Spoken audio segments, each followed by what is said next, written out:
monetization is about that IoT device is producing data, but more importantly, it's producing real-time signals.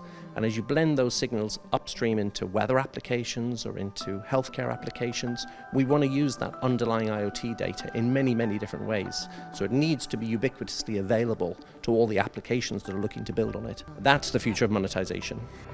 You're wrapping your head around the role that IPv6 can play in this world. So can we start with how you think it's going to tie into tokenization?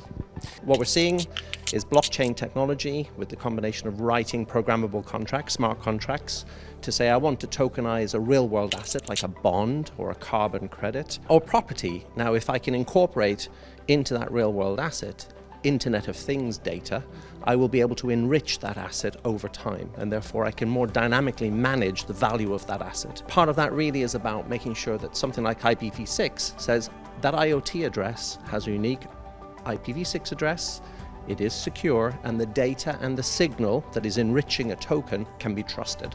I'm trying to put that together, but this is the importance of this technology. Can you tell me what you think about IoT devices and monetization and how IPv6 ties into that as well?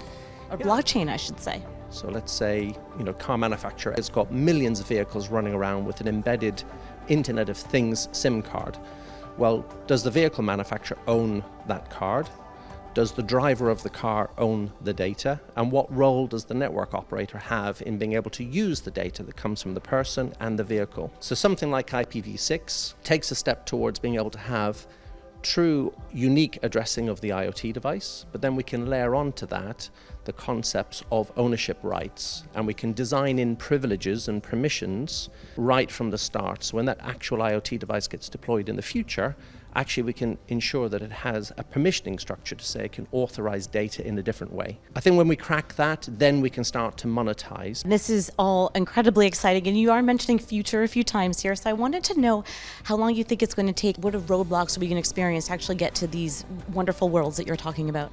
Well, all these things are happening dynamically at the moment, actually. I think we see a lot of mobile technology companies, the big operators of the world, they are the ones presently really deploying large-scale IoT. And they are working hard on these data silos and how to extract the signals and make the data and the signals very usable. I think there is collaboration around the world through different standards bodies, through different organizations, and through competition. And something like overlaying blockchain technology that brings in effectively a micropayment system on top of those data layers, those physical communication layers, starts to allow devices to have an economic identity in a network, not just a data identity in a network. And that's a really profound shift actually for society. And so I think that's the exciting bit of the next 5 to 7 years.